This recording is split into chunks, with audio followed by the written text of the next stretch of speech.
Inicia Entre, un programa de abogados, organización Manzano y Manzano.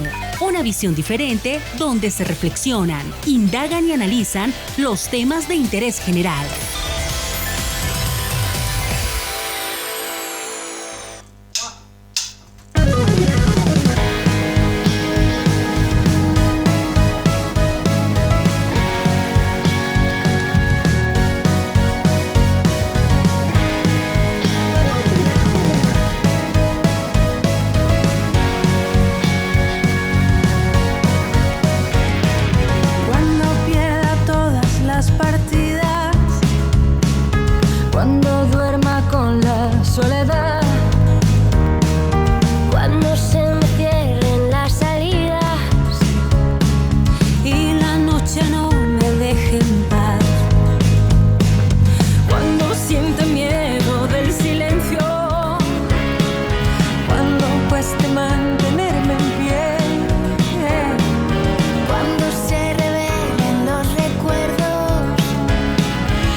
A toda nuestra audiencia que nos sintonizan a nivel nacional e internacional por la cadena básica de Todelar con su emisora La Voz de Bogotá.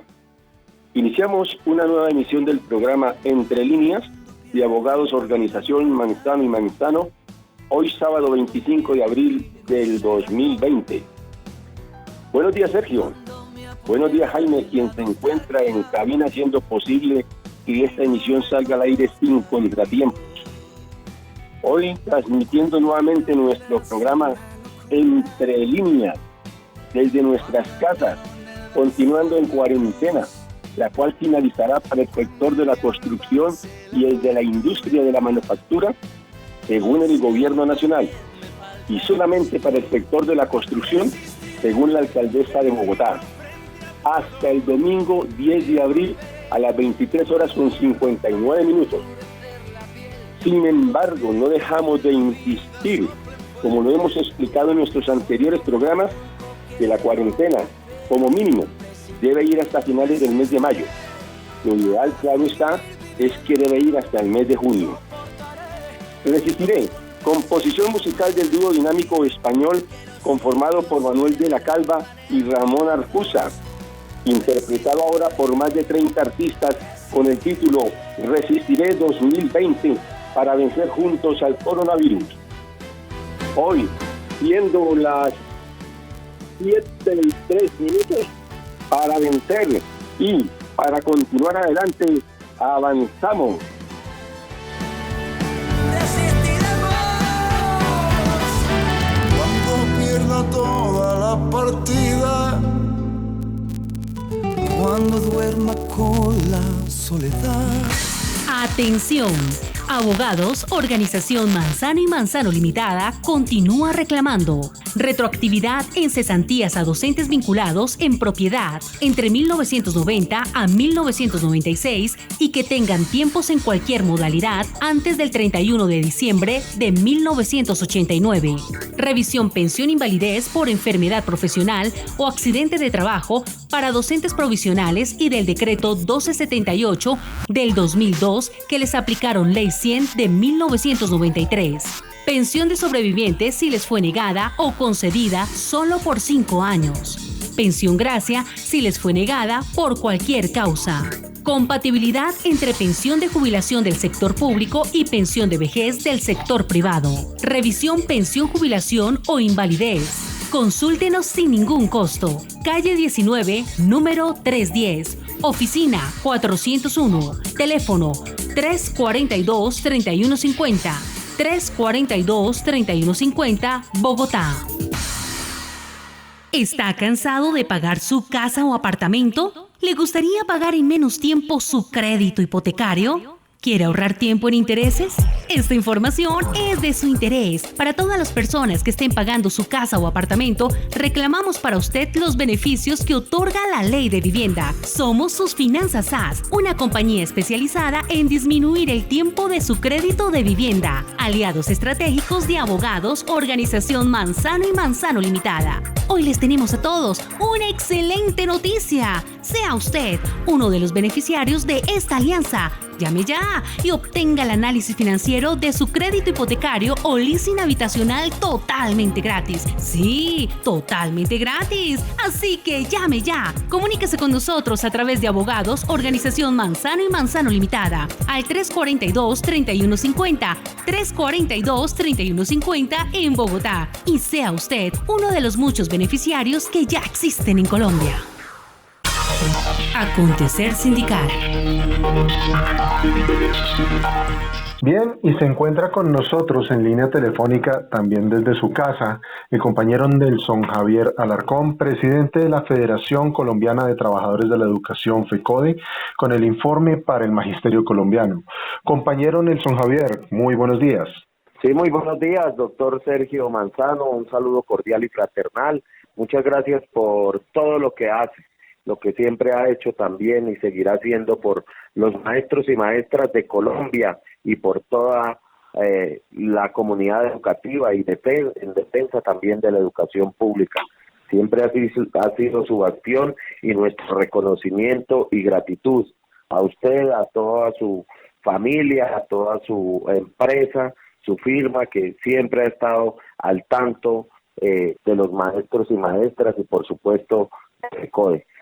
En estas circunstancias nosotros desarrollamos el día viernes nuestra Junta Nacional Virtual Extraordinaria Informativa, en la cual participaron todos nuestros sindicatos filiales, en la cual dimos un informe pormenorizado de cada una de las situaciones y lo que hoy estamos viviendo y cómo dentro de ese análisis hoy se desdibuja toda la política neoliberal en su fracaso, porque hoy lo que ha llegado es a un punto crítico de la política neoliberal, desdibujando todos sus maquillajes que le ha hecho el gobierno nacional o los gobiernos de turno y a nivel mundial.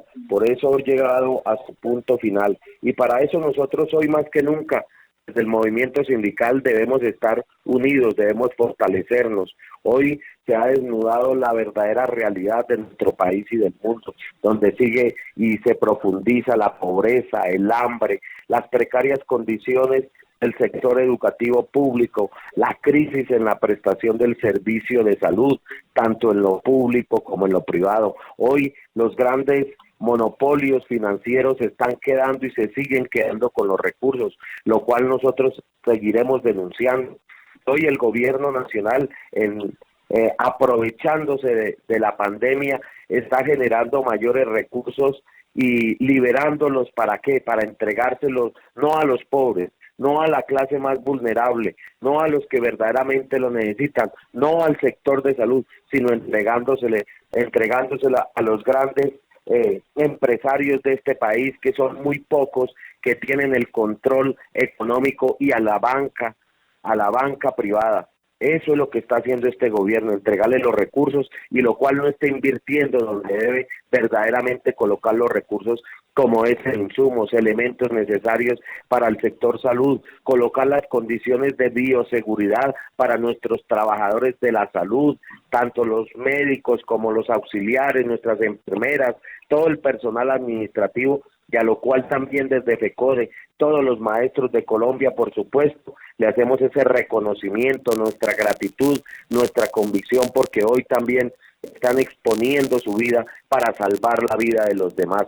Nuestro reconocimiento y gratitud. Pero hoy, como nosotros tenemos que afianzar hoy desde nuestras casas y cómo podemos rechazar toda esa política. Por eso debemos y vamos a desarrollar diferentes actividades de protesta desde nuestras casas, en el confinamiento que hoy nos tiene el gobierno nacional y el mundo por las circunstancias de la pandemia. Vamos a solidarizarnos con todos los trabajadores que hoy están siendo golpeados y que también del sector de educación el gobierno nacional pretende golpearnos, ya que pretende la señora ministra y el presidente de la República de hacernos ir, apenas termine la cuarentena, ir a nuestras instituciones educativas, a lo cual nosotros nos oponemos porque primero está la vida que cualquier otra cosa, y lo defenderemos a ultranza, la posición en el sentido de quedarnos y seguir en cuarentena. Hay que proteger la vida de todas y todos, de nuestros maestros,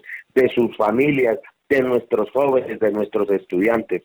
Por otra parte, FECODE, como siempre, con la solidaridad de clase, hemos conformado y consolidado el Fondo de Solidaridad Humanitario, a lo cual le hacemos la invitación fraternal y cordial para que los maestros y maestras aporten voluntariamente un día de salario. Ya está habilitado en el sistema humano, en cada una de las entidades territoriales, para realizar este aporte voluntario. Invitamos de manera cordial y fraternal a todas las maestras y maestros para poder aportar este día de salario, para ayudarle a los más vulnerables, para ayudarle al sector salud, para ayudarle a la comunidad educativa, para colaborarle a los maestros y maestras que están siendo afectados directamente por el COVID-19 y que muchos compañeros inclusive los han destituido, como a los compañeros provisionales. Entonces necesitamos la solidaridad. Aparte de eso, nuestros compañeros de nuestros sindicatos filiales, los 34, han hecho aportes y están haciendo aportes importantes. FECODE también ha colocado unos recursos, y todas las empresas o todos los compañeros y compañeras diferentes al ministerio que se quieran unir, bienvenidas y bienvenidos. Aquí se trata de sacar de adelante y poder ayudar a los que hoy nos necesitan, al pueblo que siempre ha estado con los maestros y maestras, que ha estado presentes y apoyándonos en todas las luchas. Hoy más que nunca ellos necesitan de nosotros, y por eso la invitación a ser solidarios para aportar este día.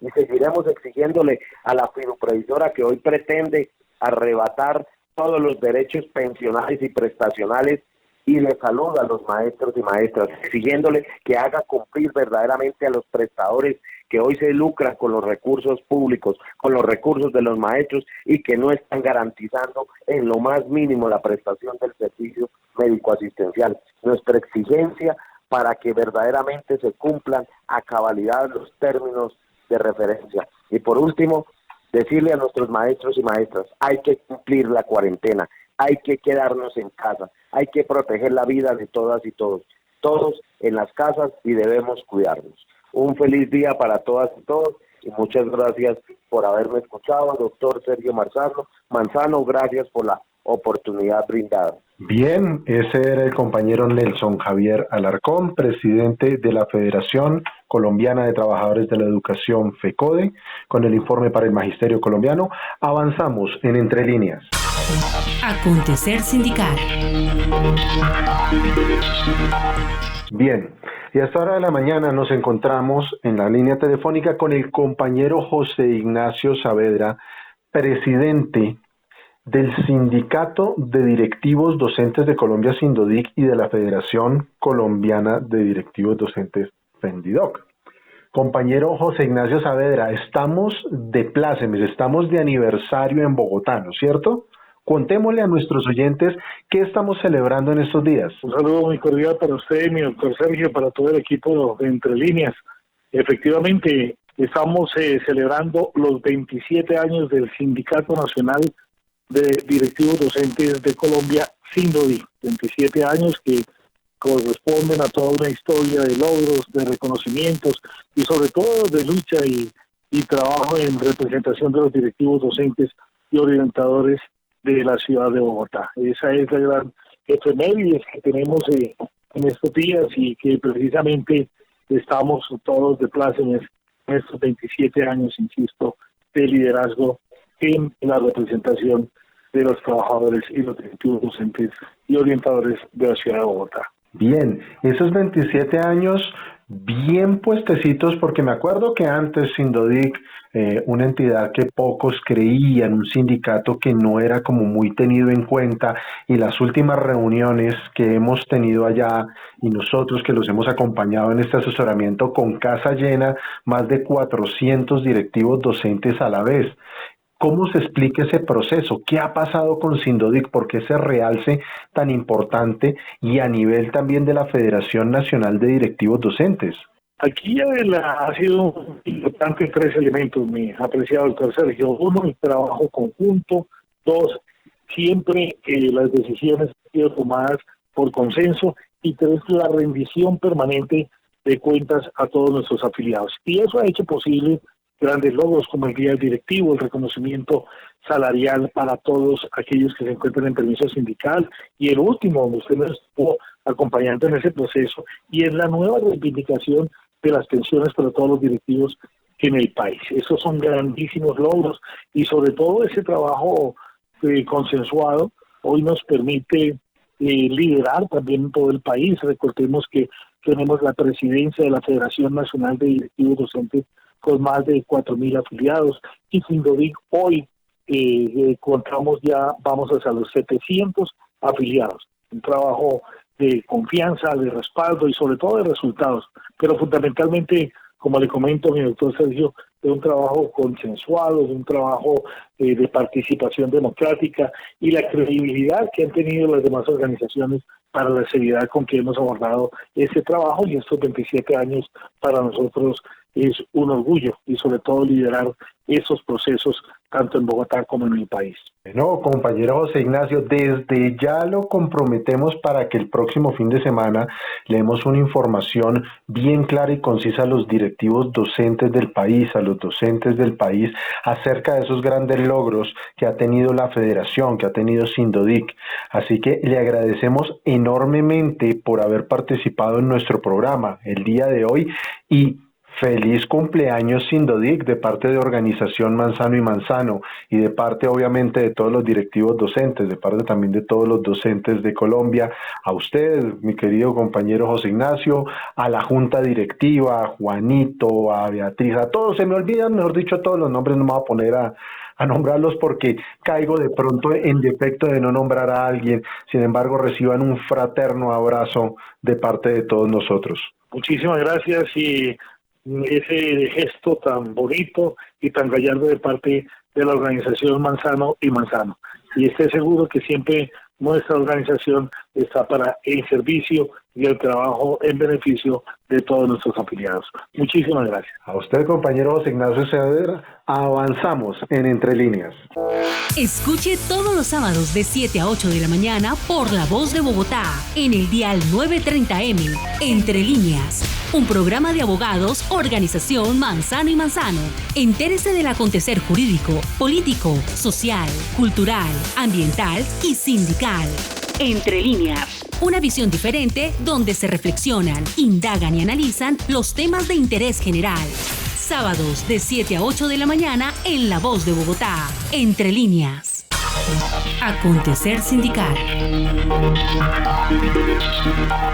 Muy bien, y a esta hora de la mañana se encuentra con nosotros en línea telefónica desde su casa el compañero Jorge Enrique Cortés Navarrete, vicepresidente de la Central Unitaria de Trabajadores CUT, con el informe para los trabajadores de Colombia y para los educadores.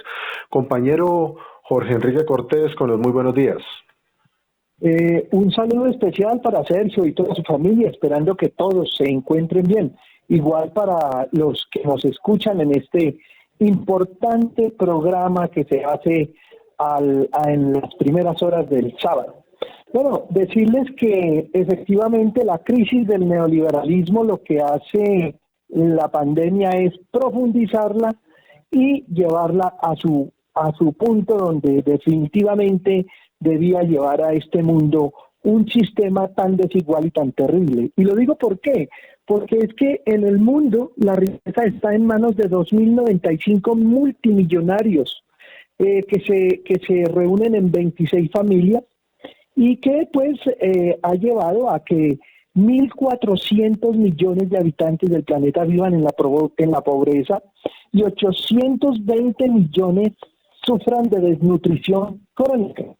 Es decir, antes del coronavirus ya nos estaban dando, la Organización de Naciones Unidas nos está dando estas cifras catastróficas de por sí. Entonces, y además señalaba la OCDE, que el mundo estaba a puertas de una crisis por cuanto todas las economías del mundo se veían caer. La China, que había estado sobre 7 puntos por allá, yendo a 5.7 en el 2020, y Estados Unidos estaba solamente con un crecimiento del 2% del PIB. Eso significaba que el resto de países del mundo estaban sobre el 1% o menos, y América Latina solamente tenía un crecimiento de menos 4%. Eso no es otra cosa que crisis. ¿Qué pasa en ese marco? Que cae el coronavirus, que llega el coronavirus en donde se plantea que va a dejar 200 millones de puestos de trabajo perdidos, que va a generar una crisis como ya la estamos viendo hoy, en donde el petróleo no vale nada, en donde las calles están vacías, en donde no hay producción, y los estados ahora tienen una dicotomía, o el dinero o la vida de las personas.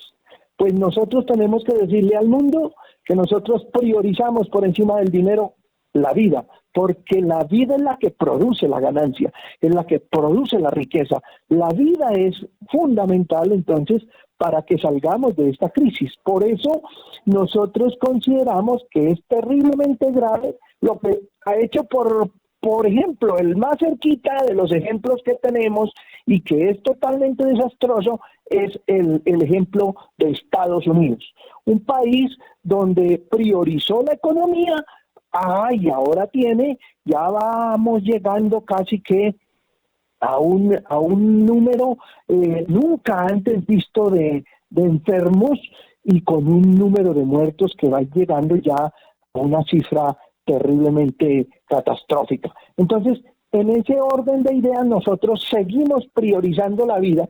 Creemos que es necesario mantener el encuartelamiento, si podemos llamar así, la cuarentena, pero generalizada. Creemos que el gobierno nacional ha cometido un grave error: permitir la salida de 5 millones de personas bajo el cuento de que tiene que reactivar la manufactura y que tiene que reactivar la gran industria del cemento y de la construcción. Eso lo vemos como un error terrible. ¿Qué tienen que hacer los manufactureros para poder vender? Pues que haya clientela en la calle. No va a haber clientela en la calle, no va a haber comercio abierto. Entonces, ¿qué necesidad tienen de sacar la gente a exponerla y a los trabajadores de la construcción a exponerlos? ¿Por qué no planteamos más bien unos días más de cuarentena? Porque es que aquí no tenemos cifras. Eso es lo que nos han dicho todos los expertos, todos los médicos, todos los epidemiólogos. Aquí no hay cifras. Aquí nos están mintiendo. Aquí no han traído los suficientes números de pruebas para decir, aquí ya se toman. Aquí estamos a portas en un mes de estar en una situación tan crítica, igual o peor, y no quiero ser ave de mal agüero, que Italia o España, porque aquí es más grave aún la situación. La situación de los hospitales es terrible. Ya hemos visto esos videos en donde los compañeros trabajadores de la salud, las enfermeras, los médicos, están buscando bolsas de basura para generar sus protecciones, su bioprotección, su bioseguridad. Y ya tenemos más de 160 trabajadores de la salud, en donde están las enfermeras, los médicos, las señoras administrativas, los que cuidan la puerta, etcétera. Más de 169 personas contagiadas. O sea, lo que está haciendo el gobierno nacional es sacando a la gente a la muerte. Entonces, eso sí tenemos que dejarlo claro y denunciarlo al mundo. Lo que aquí se produzca de aquí para arriba, el responsable es el gobierno por varias razones. En un programa anterior nosotros tuvimos la posibilidad de decirles al mundo, en un programa con ustedes, con su padre, con ustedes estuvimos en eso, en donde señalábamos que el gobierno había tomado medidas tardías, no había cerrado los aeropuertos, y eso le tocó hacerlo por la presión de los sectores sociales, pero además por gobiernos regionales como Bogotá y valga decir Cundinamarca, que presionaron, el de Antioquia, en fin, que presionaron al gobierno para que esto ocurriera. Entonces, lo que se viene ahora, definitivamente, sigue siendo responsabilidad del gobierno nacional y denunciaremos al mundo que lo que ocurra aquí de muertos y demás relaciones que tengan con este coronavirus es responsabilidad única del gobierno por querer congraciarse con la gran empresa y con la banca nacional. Eso es muy importante. Lo segundo que quiero decirles entonces es que la expedición de más de 165 decretos bajo el amparo de la emergencia social, económica y ecológica ha llevado a este país a que quede prácticamente en manos de un dictador que no tiene en cuenta absolutamente para nada, primero, las necesidades sociales, y que estamos a puertas de un estallido social porque no ha solucionado el hambre de las personas que no tienen que comer. Segundo, ha desarrollado unos decretos que solamente favorecen a la banca y a sus filiales, como son los fondos privados de pensiones. Y en ese mismo orden de ideas, ha producido decretos que van en contra de la clase trabajadora, como es el de pretender obligar a salir sin los requisitos necesarios, los elementos de bioseguridad a los trabajadores de la salud. Y queremos también decirle que la Central Unitaria de Trabajadores ha creado un fondo un fondo de solidaridad, y FECODE ha creado un fondo de solidaridad. La Federación Colombiana de Educadores le está pidiendo a los compañeros maestros que voluntariamente lo quieran hacer, que entren por el sistema humano, y ahí está dispuesto en la página un modelito para que ellos soliciten un día de salario en beneficio de las personas que menos tienen en este país. Decirles que son 20 millones de personas que están prácticamente aguantando hambre. Son 20 millones de personas en donde hay niños, hay madres cabezas de familia, en fin, seres humanos, somos colombianos y debemos mostrar ante el mundo la solidaridad. Nosotros por lo menos tenemos un salario de donde podemos depender nuestra comida, nuestras necesidades básicas, digámoslo así.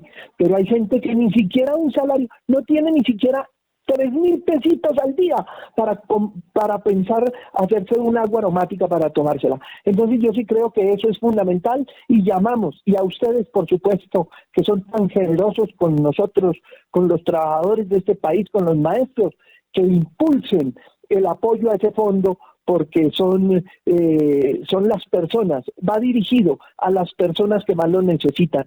Y bueno, a ustedes lo único que me resta es simplemente decirles muchas gracias por permitirnos expresar al mundo lo que nosotros pensamos. Sergio, un abrazo para su familia, para su padre, para Marquito, para Marcela, su hermana, para su mami, Elizabeth, para todos. Un abrazo muy especial, y esperamos que este 1 de mayo en todas las ventanas de Colombia pongamos una bandera blanca que este 1 de mayo a las 12 del día suene el himno, la internacional, el himno de los trabajadores, y que a las 12 del día, una vez finalice el himno nacional y el himno de los trabajadores, la internacional, hagamos un gran cacerolazo en todo el país. Muchas gracias nuevamente, Sergio, y un abrazo. Ustedes saben que son nuestros hermanos. Bueno, ahí tenemos el mensaje y obviamente igual lo mismo para usted, mi queridísimo Jorge Enrique Cortés. Teníamos al compañero vicepresidente de la Central Unitaria de Trabajadores CUT con la información bien importante para los trabajadores de este país. Avanzamos en Entre Líneas. Atención. Si usted estuvo vinculado antes del 26 de junio del 2003, sin importar la modalidad de su vinculación, y si fue o es docente provisional o docente del decreto 1278 de 2002 y sus tiempos de servicio con el Estado suman 20 años o más, tiene derecho a que se le reconozca su pensión de jubilación a los 20 años de servicio y 55 años de edad, a gozar de compatibilidad con salario y pensión y a que le incluyan en su pensión todos los factores salariales con el 75% del último año. Consúltenos sin ningún costo. Abogados, Organización Manzano y Manzano Limitada, calle 19, número 310, oficina 401, teléfono 342-3150, 342-3150, Bogotá. Atención. Abogados, Organización Manzano y Manzano Limitada continúa reclamando retroactividad en cesantías a docentes vinculados en propiedad entre 1990 a 1996 y que tengan tiempos en cualquier modalidad antes del 31 de diciembre de 1989. Revisión pensión invalidez por enfermedad profesional o accidente de trabajo para docentes provisionales y del decreto 1278 del 2002 que les aplicaron Ley 100 de 1993. Pensión de sobrevivientes si les fue negada o concedida solo por 5 años. Pensión gracia si les fue negada por cualquier causa. Compatibilidad entre pensión de jubilación del sector público y pensión de vejez del sector privado. Revisión pensión jubilación o invalidez. Consúltenos sin ningún costo. Calle 19, número 310. Oficina 401. Teléfono 342-3150. 342-3150, Bogotá. Acontecer social. A continuación, y desde su casa interviene el señor Víctor Manuel Daza, quien en programas anteriores ha tratado el tema del control social en los servicios domiciliarios. Hoy abordará el tema los servicios públicos en la emergencia decretada por el coronavirus. Víctor Daza, muy buenos días, avanzamos. Buenos días a todas las mujeres y todos los hombres que oyen este programa los sábados en la mañana. Buenos días a los realizadores, a Marco, a Marcela, a Sergio, a Jorge, a los dirigentes de las organizaciones sindicales que colaboran con el programa. Buenos días a don Chiqui del Control Master, quien hace posible que estemos al aire. Empiezo hoy este programa con una expresión coloquial. Del dicho al hecho hay mucho trecho. Desde el 20 de marzo, día en que se inició con el simulacro de cuarentena, durante 4 días y luego con la declaración de la cuarentena nacional, completamos 31 días de aislamiento y distanciación social. En este lapso, el gobierno distrital y el nacional han utilizado diferentes instrumentos para mitigar y contener la expansión del virus y sobre todo un estallido social causado por la exacerbación de las necesidades básicas de la población. Entre estos instrumentos están los decretos distritales y nacionales pertinentes. Como el tema es muy extenso y teniendo en cuenta que del dicho al hecho hay mucho trecho, quiero decir que una cosa es publicar una decisión que se toma y otra cosa es transmitirla, disponer los recursos y después ejecutarla, ponerla en práctica. El gobierno nacional ha tomado decisiones con relación a los servicios públicos domiciliarios y en todo se contempla la situación financiera de las empresas y en ningún caso las de los usuarios y suscriptores. Es decir, se maneja el criterio de negocio, los servicios públicos como negocio y no como un derecho de las personas. Miremos un poco cuáles son los alivios y ayudas aprobados y que la audiencia juzgue. En la reunión de alcaldes y gobernadores de todo el país el 14 de marzo, se acordó que, abro comillas, entendiendo la importancia del lavado de manos constante como una medida clave de prevención, se está trabajando por restablecer el servicio de agua que había sido desconectado por falta de pago a las familias más vulnerables. Estas podrán gozar de la reconexión durante la duración de la emergencia sanitaria, así como el congelamiento de tarifas durante la emergencia. Cierro comillas. Entiendo entonces que las familias más vulnerables no tenían el servicio de agua por no haberla pagado a las empresas. No se presentan datos de personas que no tienen el servicio de acueducto en el país. Siguiendo el enunciado de la reunión de alcaldes, para el 18 de marzo se toman medidas para reconexión gratuita del servicio de agua y son las siguientes. Medida 1. Reconexión gratuita del servicio de acueducto a las familias que hoy lo tienen suspendido por no pago. A través de la Comisión de Regulación de Agua Potable y Saneamiento Básico, se permitirá que los prestadores de servicios de acueducto y alcantarillado de todo el país reconecten de manera inmediata y gratuita a los usuarios que lo tenían suspendido por falta de pago y así garantizar el servicio a las familias durante la emergencia sanitaria. La medida beneficiará a más de 200.000 familias en todo el territorio nacional. En este punto descubrí que son más de 200.000 familias que no han podido pagar el servicio de agua y por eso les desconectaron el servicio. Le oí al presidente Duque que esta medida beneficiaría a 1 millón de colombianos. Lo que no van a pagar es el costo de la reconexión. Si tienen deuda por consumo, necesariamente tienen que pagarla, pues no hay condonación de deudas. Los usuarios tienen que hacer acuerdos de pago personalmente o por vía internet por la deuda, más lo del consumo mientras dure la emergencia sanitaria. Medida 2. Congelar el incremento de las tarifas de acueducto. Ningún prestador en el país podrá aplicar incrementos en las tarifas de acueducto y alcantarillado. El marco tarifario de Colombia establece que los operadores pueden incrementar la tarifa que cobran al usuario por 2 factores. 1, un aumento en el nivel de precios y 2, un incremento justificado en los costos operativos. Con esta medida, sin importar los cambios en dichas variables, la tarifa se mantendrá igual. Medida 3. Suspensión del cobro de aranceles para insumos de potabilización de agua. En promedio, los insumos químicos representan el 5% de los costos de producción de agua potable y muchos de estos son insumos importados.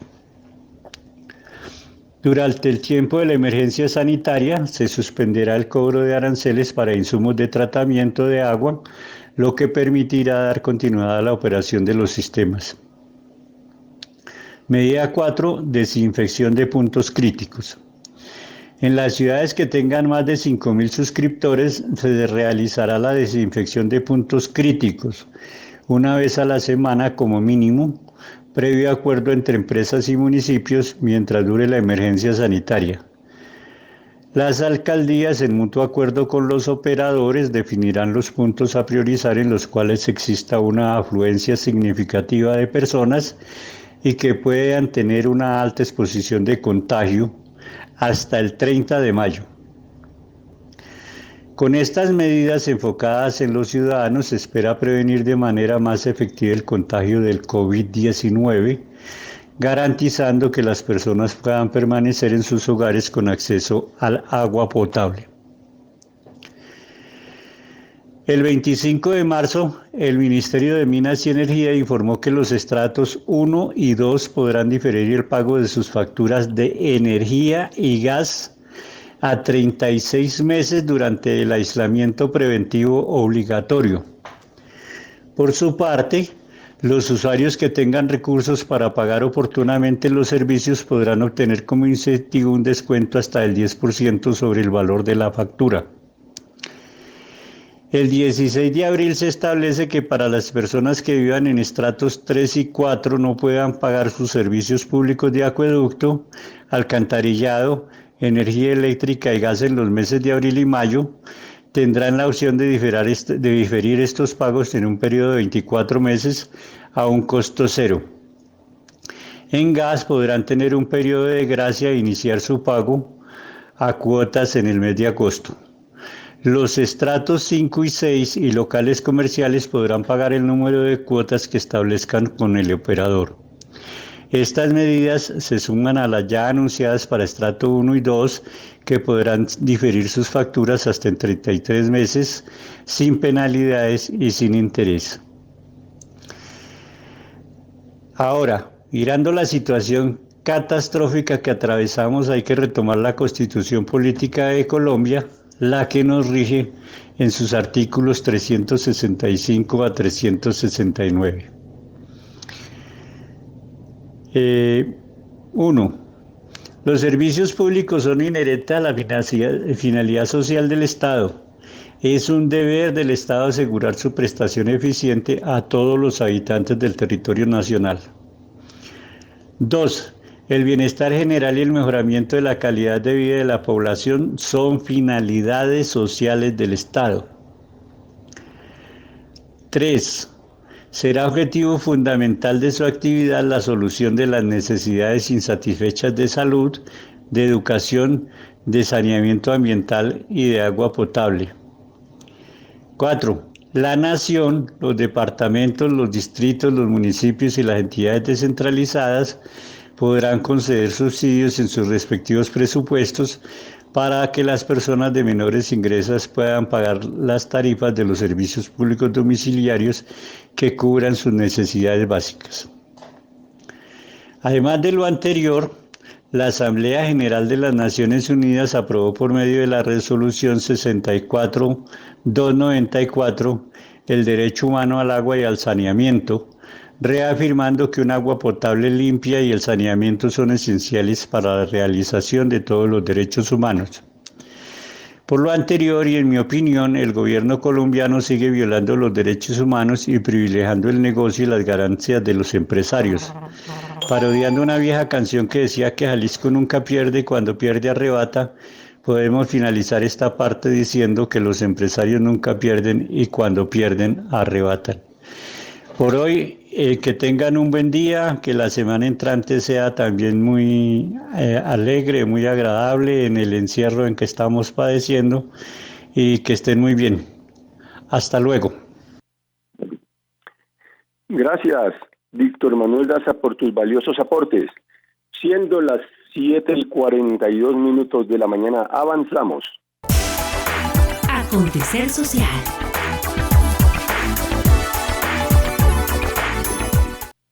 A continuación, y desde su casa, interviene nuestro compañero Jorge Luis Villada López, líder de la Unidad de Apoyo Sindical de la organización Manzano y Manzano Limitada, quien continuará con la 18ª entrega de la historia de las prestaciones sociales en Colombia. Jorgito, buenos días. Buenos días a mis compañeros de programa y a todos nuestros oyentes. En el programa anterior hablé sobre los recursos del sistema de riesgos laborales para enfrentar la pandemia, hasta tanto permanezcan los hechos que dieron lugar a la emergencia económica, social y ecológica. Estos están a cargo de las administradoras de riesgos laborales. Deben destinar el 5% del total de las cotizaciones recibidas para realizar actividades de promoción y prevención dirigidas a los trabajadores que están directamente expuestos al contagio del virus, tales como trabajadores de la salud, tanto asistenciales como administrativos y de apoyo, al igual que a los trabajadores de aseo, vigilancia y alimentación, relacionados directamente con la prestación del servicio de salud. Y estos deben ser para la compra de elementos de protección personal, chequeos médicos frecuentes de carácter preventivo y diagnóstico, así como acciones de intervención directa relacionados con la contención, mitigación y atención del nuevo COVID-19. Fasecolda, entonces, que es la federación que agrupa las aseguradoras, solicitó que se había que cambiar o que había que modificar la ley 1562 del 2012, que se refiere a los riesgos laborales, para incluir el COVID-19 como un riesgo profesional, para ellos poder asumir la obligación de transferir la cotización.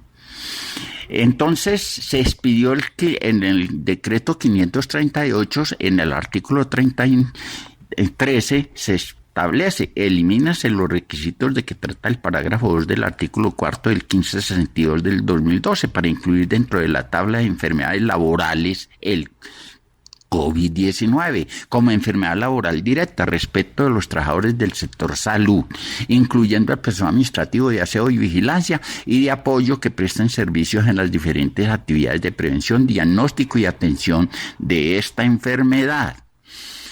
Entonces, hay que empezar por hacer la identificación y evaluación de los riesgos. Estamos frente a aquel que ha causado una enfermedad grave en el ser humano. Supone un serio peligro para todos los trabajadores, con muchas probabilidades de que se propague a la colectividad y sin que exista generalmente una profilaxis o un tratamiento eficaz. Análisis de los procedimientos de trabajo con especial atención a las medidas preventivas que ya se aplican y en relación con las medidas que se podrían implantar según el estado de conocimiento científico y técnico que se tiene sobre la pandemia.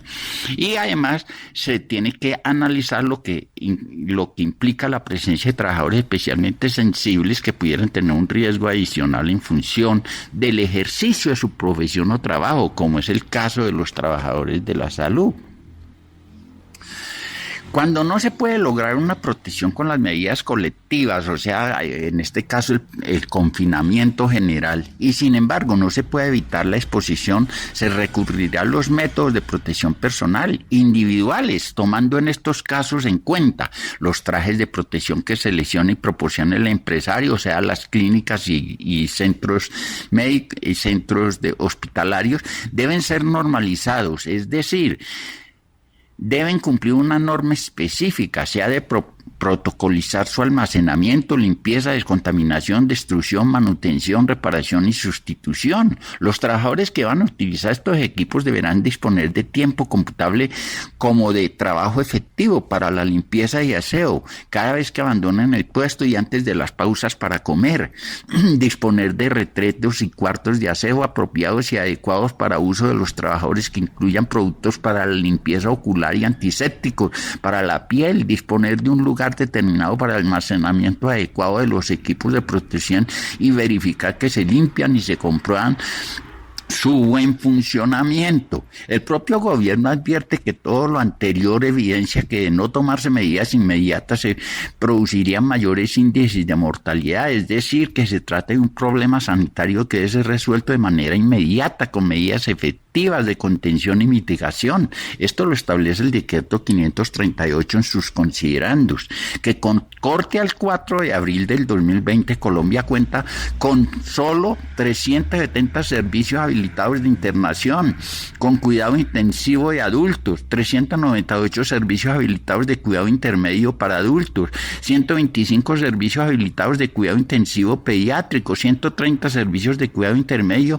y 678 servicios habilitados para neonatos, en lo correspondiente a cuidado básico, intermedio e intensivo. Eso es lo que tiene, esa es la infraestructura con la que cuenta, que bajo las actuales condiciones se tiene una capacidad instalada de 5.349 camas de unidades intensivos, o sea, las UCIs para la población adulta. Esta capacidad instalada para la atención no solamente para el COVID-19, sino también la atención en salud de carácter prioritario que requieren ser tratados por medio de servicios de unidades de cuidado intensivo, que dadas las proyecciones en el país se requiere una expansión de la capacidad de camas hospitalarias a nivel territorial equivalente a 15.596 camas para la atención de la población relación con COVID-19.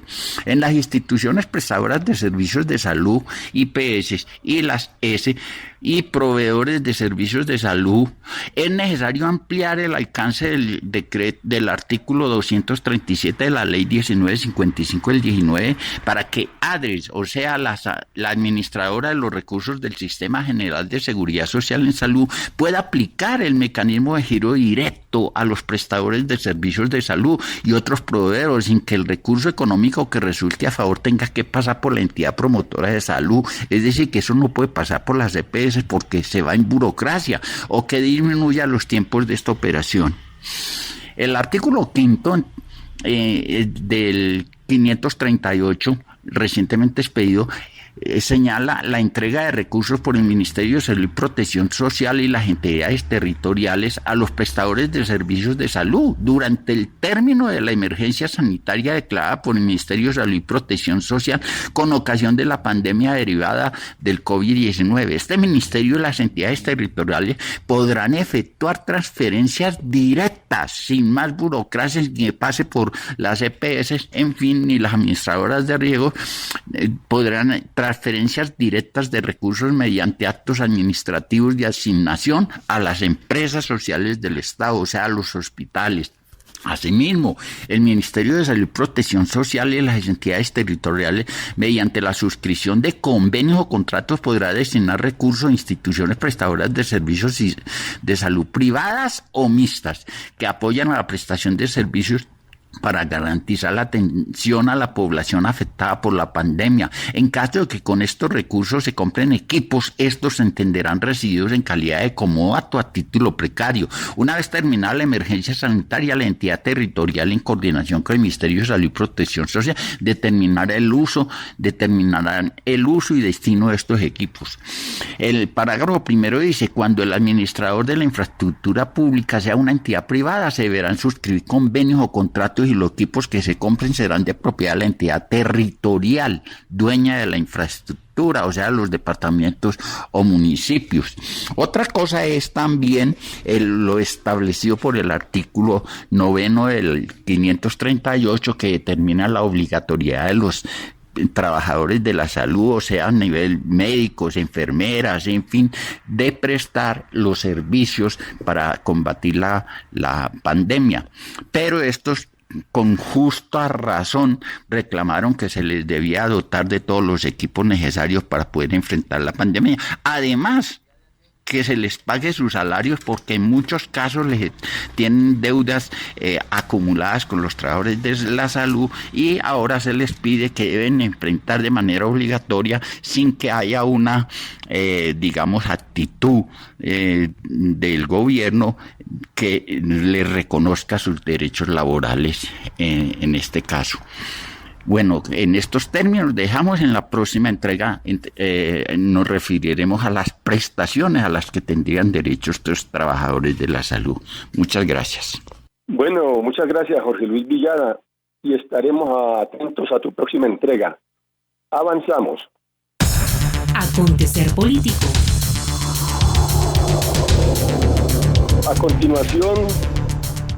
A continuación teníamos para tratar varios temas. Creemos que no podemos abordarlos todos, como son en qué van las investigaciones del programa Ingreso Solidario, los sobrecostos en los contratos de alimentos y salud, y qué ha pasado con el hacinamiento en las cárceles.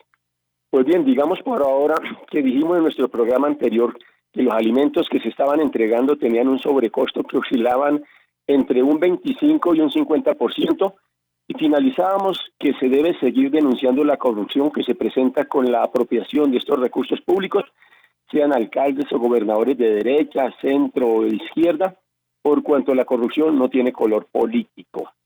Pues bien, la Procuraduría General inició una investigación disciplinaria y la suspensión provisional por 3 meses del alcalde de Calarcá y el secretario administrativo por la firma de un contrato de 396 millones de pesos en la compra de mercados en el supermercado El Progreso, pero el propietario del mismo aseguró que el contrato que él firmó era de 15 millones de pesos, una gran diferencia, ¿no?